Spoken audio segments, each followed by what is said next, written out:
আসসালামু আলাইকুম সুপ্রিয় দর্শক, শুভেচ্ছা জানবেন। ইরানে নিখোঁজ হয়ে যাওয়া পাইলটকে উদ্ধার করা হয়েছে, এই খবরটি আপনারা জানেন।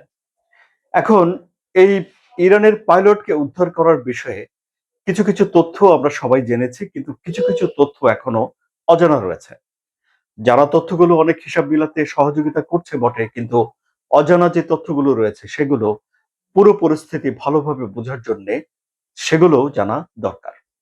এই যেমন ধরুন, আমরা কি বিষয় জানতে পেরেছি। মার্কিন প্রেসিডেন্ট ডোনাল্ড ট্রাম্প জানিয়েছেন যে যাকে উদ্ধার করা হয়েছে সে পাইলট একজন কর্নেল পদমর্যাদার কর্মকর্তা। তিনি এই F-15 বিমানের সেকেন্ড পাইলট হিসেবে ছিলেন, যার কাজ হলো আক্রমণকে সমন্বয় করা, গোলা ব্যবস্থাপনা করা। তিনি গুরুতর আহত হয়েছিলেন এবং তাকে আহত অবস্থা থেকে উদ্ধার করা হয়েছে।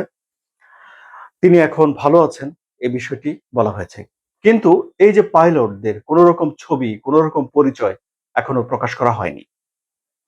আরো যেসব বিষয় আমরা জানি না সেটি হলো যে ঠিক কতগুলো বিমান এই আহ, অভিযানে অংশগ্রহণ করেছে, ঠিক কতজন সেনা এই অভিযানে অংশগ্রহণ করেছে এই বিষয়ে সুস্পষ্ট তথ্য নেই।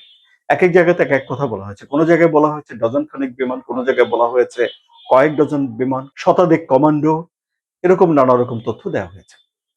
উদ্ধার করার জন্য যে কৌশলের কথা বলা হয়েছে আমরা জেনেছি, সেটি হলো যে প্রথমে সিআইএ একটা খবর ছড়িয়ে দিয়েছে যে পাইলটকে তারা উদ্ধার করতে পেরেছে এবং স্থলপথে তাকে নিয়ে যাওয়া হচ্ছে।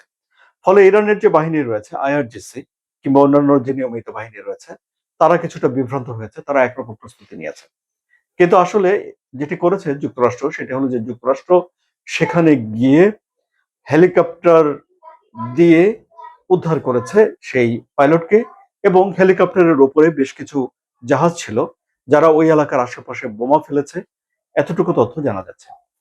আবার ইরানের যারা সশস্ত্র বাহিনী রয়েছে, আইআরজিসি রয়েছে, তাদের সঙ্গে যুক্তরাষ্ট্রের বাহিনীর সরাসরি গোলাগুলি হয়েছে কিনা সে বিষয়ে সুস্পষ্ট তথ্য পাওয়া যাচ্ছে না। কোনো গণমাধ্যম বলেছে যে হ্যাঁ গোলাগুলি হয়েছে, কোনো গণমাধ্যমে বলেছে যে না গোলাগুলি হয়নি।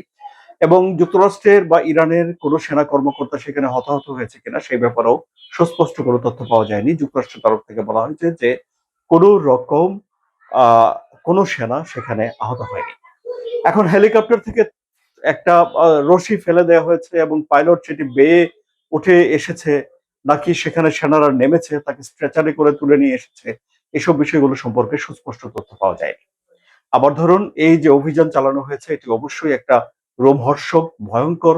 কারণ ইরান তো উৎপেতে ছিল যে যুক্তরাষ্ট্রের আরো বিমানকে ভূপাতিত করবে এবং আরো অনেক ক্ষয়ক্ষতি করবে।